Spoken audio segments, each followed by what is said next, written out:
ഇപ്പോൾ ഏറ്റവും പുതിയ കണക്കുകൾ സൂചിപ്പിക്കുന്നത് centre for monitoring Indian economy അവർ പുറത്തുവിട്ട കണക്ക് പ്രകാരം 9.4 രാജ്യത്തിൻ്റെ തൊഴിലില്ലായ്മ കുതിച്ചുയർന്നിരിക്കുകയാണ്.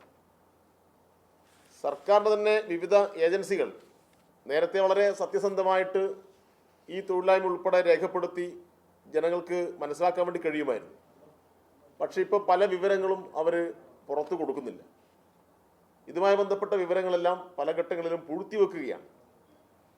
ലഭ്യമായ കണക്കുകളനുസരിച്ച് ഒഴിവുകൾ ലക്ഷക്കണക്കിന് നികത്താതെ കിടക്കുകയാണ്. ഇപ്പോൾ റെയിൽവേ ഉൾപ്പെടെയുള്ള മേഖലയിൽ എന്തുകൊണ്ട് ഒഴിവുകൾ നികത്തുന്നില്ല എന്ന ഉദ്യോഗാർത്ഥികൾ ചോദ്യങ്ങൾ ചോദിക്കുന്ന സമയത്താണ് ഇന്റേൺഷിപ്പും അതുപോലെ തന്നെ സ്റ്റൈപ്പൻഡൊക്കെ പ്രഖ്യാപിച്ച് ആ ഉദ്യോഗാർത്ഥികളോട് അങ്ങേയറ്റത്തെ ക്രൂരത കാണിച്ചുകൊണ്ടിരിക്കുന്നത്.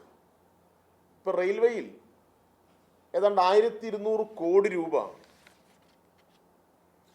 പരീക്ഷാ ഫീസായി പിരിക്കുന്ന നിലയുണ്ടായി. റെയിൽവേയിൽ നേരത്തെ അപേക്ഷ വിളിച്ചപ്പോൾ 1.25 കോടി ചെറുപ്പക്കാരാണ് അപേക്ഷ കൊടുത്തത്. അങ്ങനെ അപേക്ഷാ ഫീസായിട്ട് 1200 കോടി പിരിച്ചു.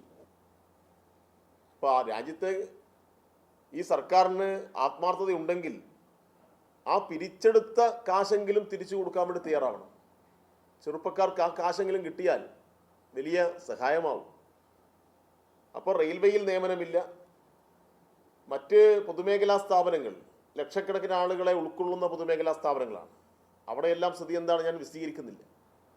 ഇപ്പം നമ്മുടെ മുമ്പുള്ള ചില ഉദാഹരണങ്ങൾ നോക്കിയാൽ മതി. BSNL നേരത്തെ രാജ്യത്ത് ഏതാണ്ട് 3 ലക്ഷത്തിൽ കൂടുതൽ ആളുകൾക്ക് തൊഴിൽ കൊടുത്ത സ്ഥാപനമായിരുന്നു. BSNL ഇപ്പോൾ ഏതാണ്ട് 60,000-ൽ താഴെയായി അവിടെയുള്ള ജീവനക്കാരുടെ എണ്ണം. ബാക്കി ജീവനക്കാർ എവിടെ പോയി? യഥാർത്ഥത്തിൽ BSNL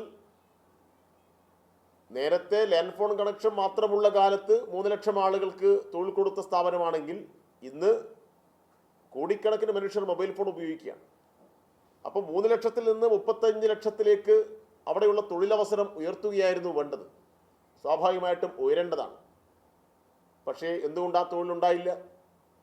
ആ തൊഴിലില്ലാതാവാൻ കാരണം കേന്ദ്ര ഗവൺമെൻറ്റാണ്.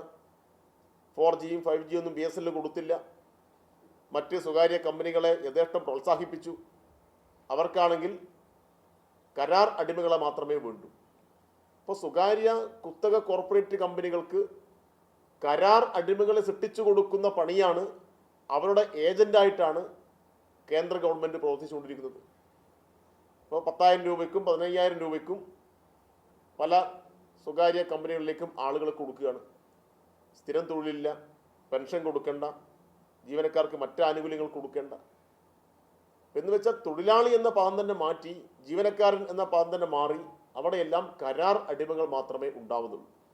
അതുകൊണ്ട് കരാർ അടിമകളെ സൃഷ്ടിച്ചു കൊടുക്കുന്ന, അവർക്ക് അതിനുള്ള ഏജൻസി പണിയെടുക്കുന്ന ഒരു സംവിധാനമായി കേന്ദ്ര ഗവൺമെൻറ് ചുരുങ്ങുന്നു എന്നാണ് ചെറുപ്പക്കാരെ സംബന്ധിച്ചിടത്തോളം ഈ ബജറ്റ് നോക്കുമ്പോൾ കാണാൻ വേണ്ടി കഴിയുക. പിന്നെ എല്ലാത്തിൻ്റെയും വിശ്വാസ്യത പോവുകയാണ്. നേരത്തെ ദേശീയ തലത്തിൽ നടക്കുന്ന പരീക്ഷകൾക്ക് വിശ്വാസ്യതയുണ്ട്. ഇപ്പോൾ സിവിൽ സർവീസ് പരീക്ഷ, ഇപ്പോൾ നമ്മൾ UPSCയുടെ ചെയർമാൻ തന്നെ 5 വർഷം അയാൾക്ക് ബാക്കിയുണ്ട്. 5 വർഷം ബാക്കി നിൽക്കുകയാണ് മനോജ് സോണി രാജിവെച്ച് പോയത്. എന്തുകൊണ്ടാണ് രാജിവെച്ച് പോയത്? യഥാർത്ഥത്തിൽ IAS സംവിധാനത്തിനകത്ത് തന്നെ അഴിമതി പിടിക്കപ്പെടുകയാണ്. ഇപ്പോൾ രാജ്യത്ത് ഏറ്റവും പ്രധാനമായ, നമ്മളെല്ലാം വലിയ വിശ്വാസത്തോടുകൂടി നോക്കിക്കണ്ട പരീക്ഷാ സംവിധാനങ്ങളെ ആകെ അട്ടിമറിക്കുന്ന, IASനകത്ത് പോലും കൃത്രിമത്വം കാണിച്ചുകൊണ്ടിരിക്കുന്ന ഒരു സംവിധാനമാണ് കേന്ദ്ര ഗവൺമെൻറ്. അപ്പോൾ ഇതെല്ലാം ചെറുപ്പക്കാരിൽ വലിയ നിരാശയാണ് ഉണ്ടാക്കിയിട്ടുള്ളത്. ചെറുപ്പക്കാരുടെ അങ്ങേറ്റത്തെ അനീതിയാണ് കാണിച്ചുകൊണ്ടിരിക്കുന്നത്. മറ്റൊന്ന്, കോർപ്പറേറ്റുകൾക്ക് വലിയ നികുതി ഇളവ് ചെയ്തു കൊടുത്തു. അതും നമുക്ക് ഈ ബജറ്റിൽ കൂടി കാണാൻ വേണ്ടി കഴിയും. ഇങ്ങനെ ഒരേ സമയത്ത് കോർപ്പറേറ്റുകളോടുള്ള വലിയ സേവയും യുവജനങ്ങളോടുള്ള വെല്ലുവിളിയും കേരളം ഉൾപ്പെടെയുള്ള സംസ്ഥാനങ്ങളോട് കാണിച്ചുകൊണ്ടിരിക്കുന്ന ഇത്തരം വിവേചനത്തിനുമെതിരായിട്ട് ശക്തമായ നിലയിൽ യുവജനങ്ങളെ അണിനിരത്തിക്കൊണ്ട് പ്രക്ഷോഭം സംഘടിപ്പിക്കണം എന്നാണ് DYFI ആലോചിക്കുന്നത്.